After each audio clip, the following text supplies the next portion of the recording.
Hey Alexa, turn on the kitchen lights. Okay. Hey, what's up everybody? Welcome back to another episode of Back to the Cardboard. In this episode, I'm going to share with you 7 cards that I picked up over the last couple of weeks to help me complete a 2020 goal. So stay tuned.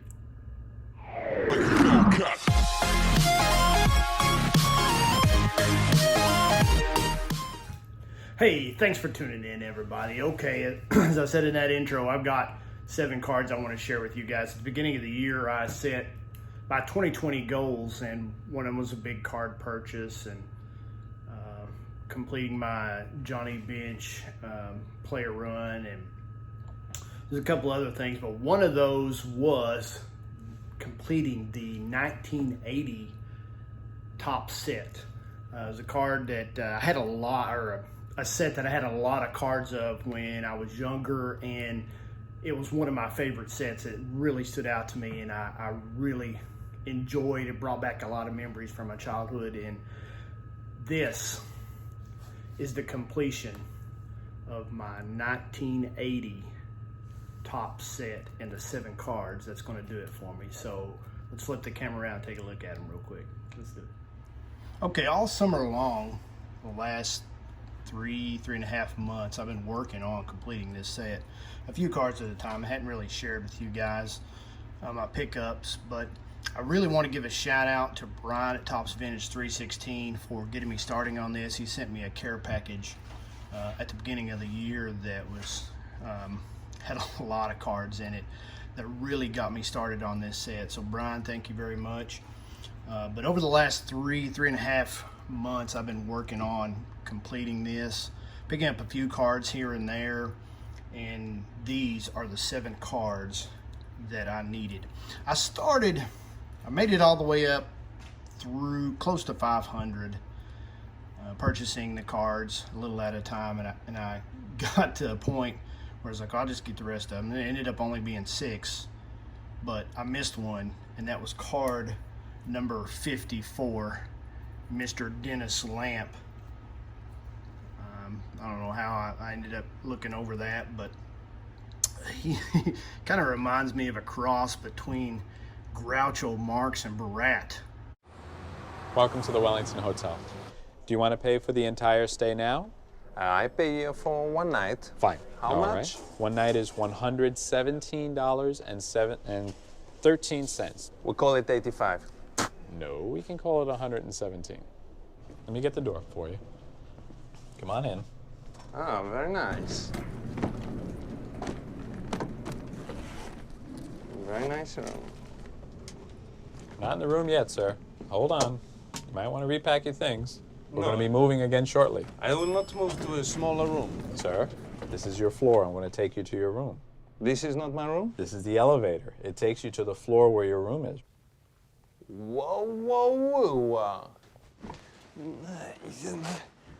Oh la la. Oh, whoa. King in the castle, king in the castle. Have a chair, I have a chair. Oh, go do this, go do this. King in the castle.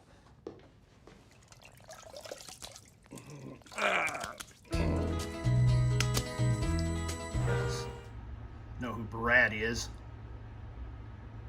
but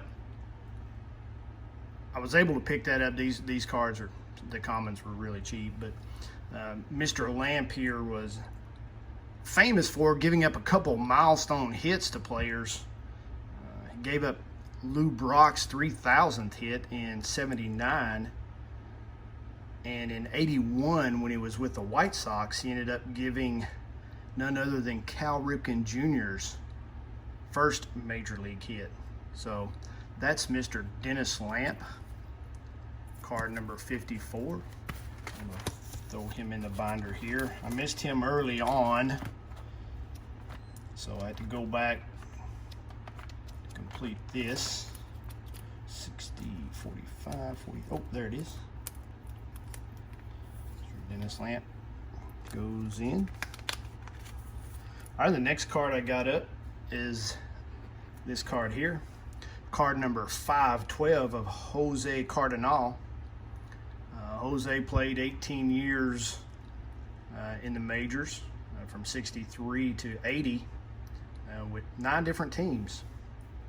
And as a matter of fact, he was the last player for the Phillies to wear number 1 before they retired it for Mr. Richie Ashburn. He coached the Reds in '93 and finished with the Reds again in 2003. While he was with the Yankees, he ended up coaching. When he was coaching with the Yankees, he ended up winning 3 World Series with them in '96, '98, and '99. But that is Mr. Jose Cardinal, card number 512. Flip way over here. Uh-oh, we got a jam. Stand by.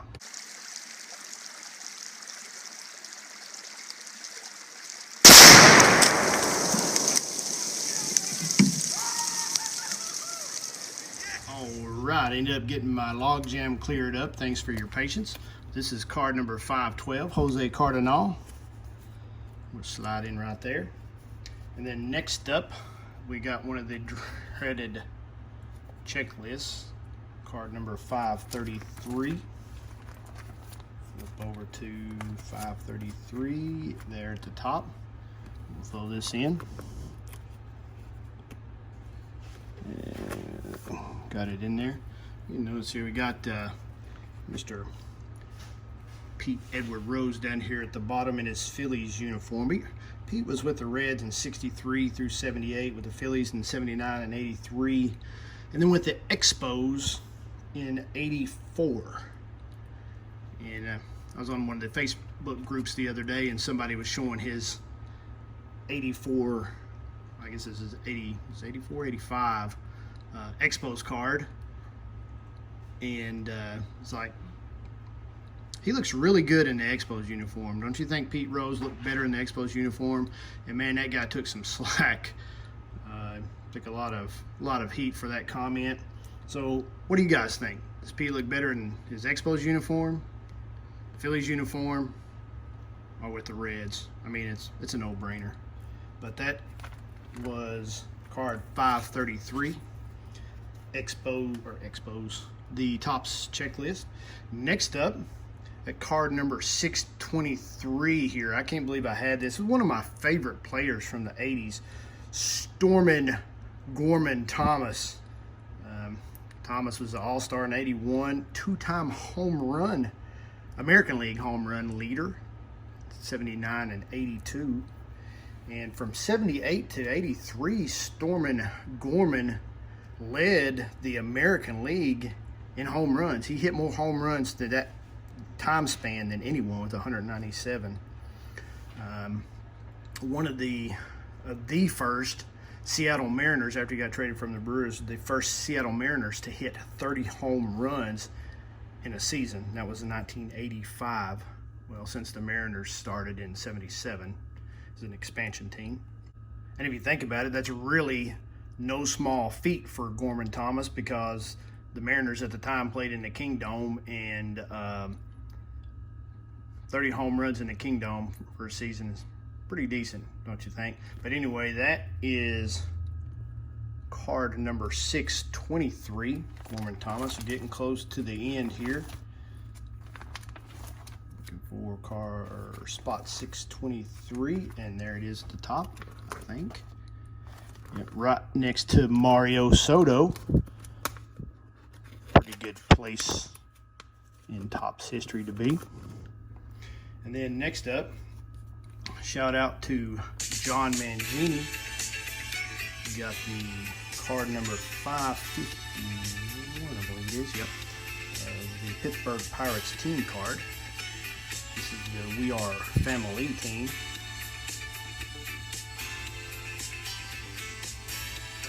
Of course, this is depicting the 79 Pittsburgh Pirates that beat the Expos to win the East Division, and then ended up beating my Reds to go on and win the National League pennant that year. As a matter of fact, this We Are Family team went on to beat the Baltimore Orioles, and for, let's see, I think it was 3-1 to win their 5th World Series. So that is the team card number 551, the Pittsburgh Pirates.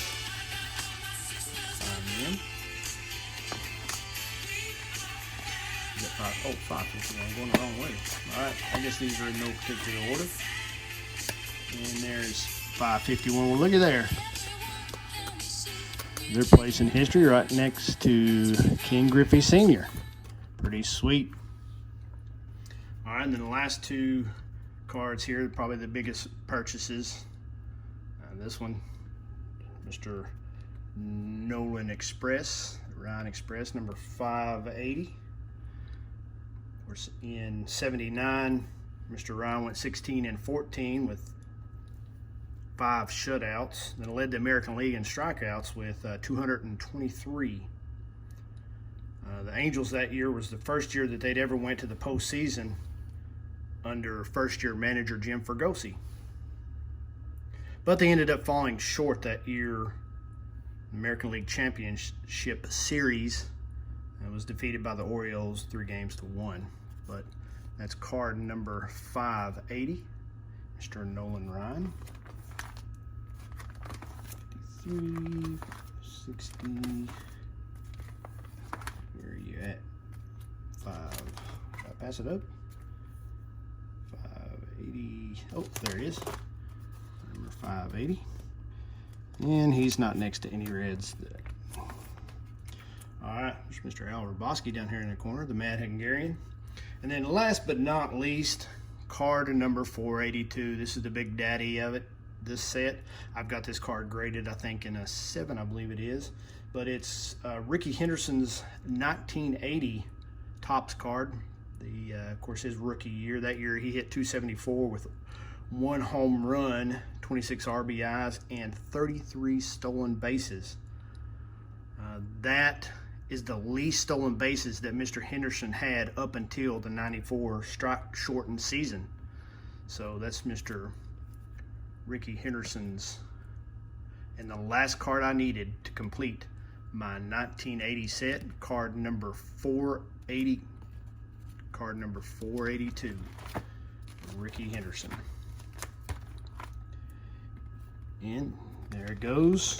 Last and complete. Yay! All right. So, guys, that's all I got. Thanks for tuning in and watching my set completion. Goal completed for the year. My 1980 Topps set. Thanks for tuning in. God bless you. God bless America. Until next time. Peace. Hey, Alexa, turn off the kitchen lights.